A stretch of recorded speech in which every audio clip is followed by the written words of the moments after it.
Bem, vou falar agora sobre o trabalho, né? O artigo escolhido pelo nosso grupo foi Recent Developments in Parallel and Distributed Computing for Remotely Sensed Big Data Processing. E o grupo é composto por mim, Lucas Sena Guimarães de Castro, e também pela Laura Caetano Costa. Bem, para a gente falar aí, né, para começar a falar, a gente primeiro tem que entender um pouco do cenário que o artigo está inserido.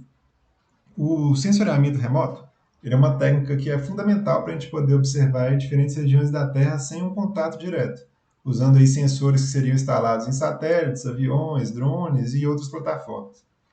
Bem, essa tecnologia aí, ela é essencial para áreas como monitoramento ambiental, a exploração de recurso natural, agricultura de precisão, planejamento urbano e muitas outras, né? E aí o ponto-chave é que nos últimos anos teve um avanço muito grande nos sensores nas plataformas aéreas e espaciais, e isso fez com que a quantidade de dados que são disponíveis, né, crescessem aí de forma exponencial, né? E aí hoje a gente está lidando com dados que são de altíssima resolução, que são espectrais, espaciais, temporais, e em volumes gigantescos.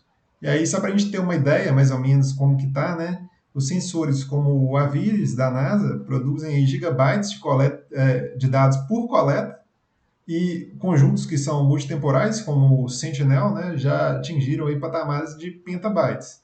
E aí a própria NASA estima aí que seu repositório vai chegar a 246 petabytes em 2025, salientando também que o artigo é, foi produzido em 2021, né? Então, apesar de a gente já estar em 2025, a previsão deles na época era que chegasse a 246 petabytes atualmente, né? Ou seja, a gente está vivendo aí uma época de Big Data no sensoramento remoto. Bem, esse crescimento massivo, né, traz um grande desafio, que é como que a gente vai processar de forma eficiente e dentro do tempo necessário para aplicações reais. E esses dados aí, eles têm volume, velocidade e variabilidade tão grande que métodos que eram tradicionais, né, baseados em apenas uma única máquina, não são mais suficientes para lidar.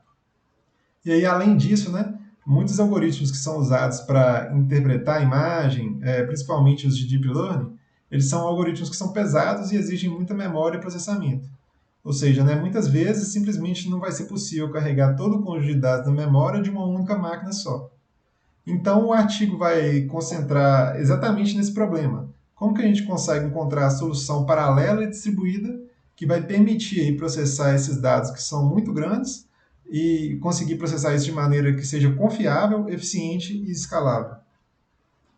Bem, para tentar responder essa questão, né, o artigo vai fazer aí uma revisão que é abrangente de soluções de processamento paralelo distribuído, aplicada aí ao sensoriamento remoto, e ele analisa diversas plataformas de alta performance computacional, né, como por exemplo GPUs, FPGA, cluster, grids e principalmente a computação em nuvem. Aí o estudo vai se organizar em duas soluções aí com duas grandes categorias, né? Que seriam ali a primeira, que são os métodos on-board, que usam aí, dispositivos embarcados como CPU multicore, GPU e FPGAs. Eles são úteis principalmente para a situação que a gente vai precisar de processamento em tempo real, como em drone ou satélite, que vai precisar de uma análise do dado imediata, né?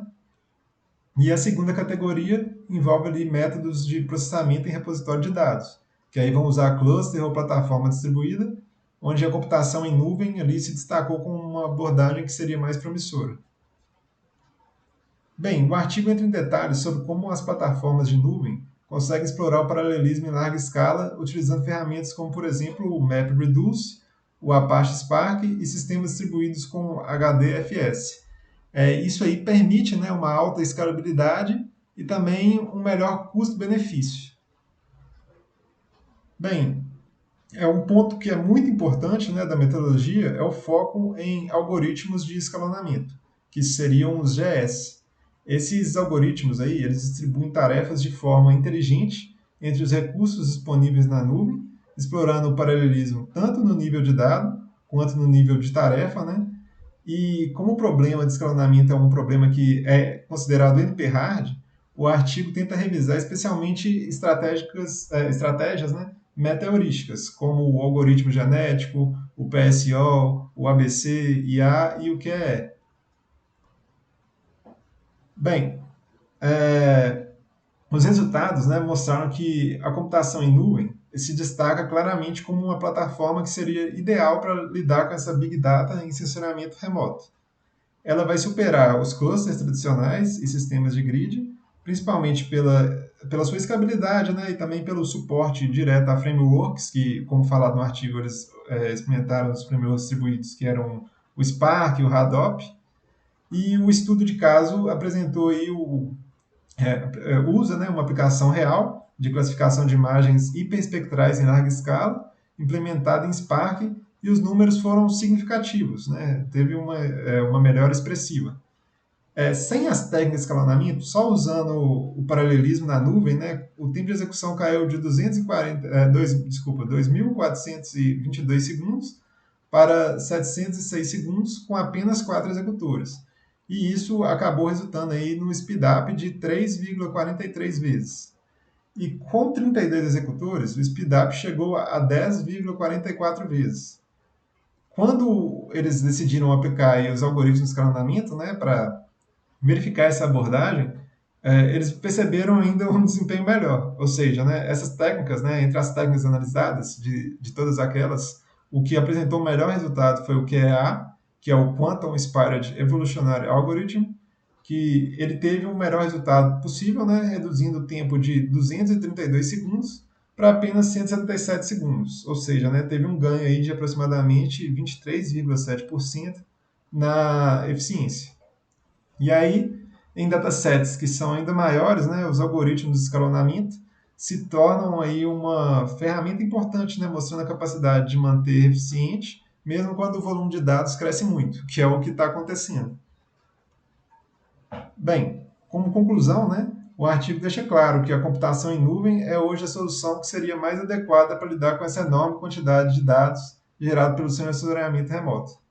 Além dela oferecer escalabilidade ao desempenho e modelos de computação paralelo, elas são orientadas a serviços e facilitam o uso de ferramentas modernas, né? Além disso, também, né, os algoritmos de escalonamento eles desempenham um papel essencial para poder otimizar o uso de recursos e garantir a eficiência aí no processamento paralelo. Bem, o artigo também destaca vários caminhos futuros, né, que seriam ali as oportunidades de pesquisa que seriam relevantes em relação ao que foi apresentado durante o estudo deles. Entre eles está a padronização de formatos, fluxo de trabalho e interface, que aí facilita a portabilidade entre plataformas como, por exemplo, o Google Earth Engine e Sentinel Hub. Também falaram sobre criar melhores estratégias de gerenciamento de dados, equilibrando ali a comunicação, o armazenamento e a replicação distribuída. Também é importante investir em eficiência energética, né? Como os algoritmos são pesados, tem muito processamento, é importante combinar aí algoritmos e ajustes dinâmicos de hardware. Além disso, é importante integrar diferentes plataformas HPC, inclusive misturando tanto nuvem pública quanto nuvem privada.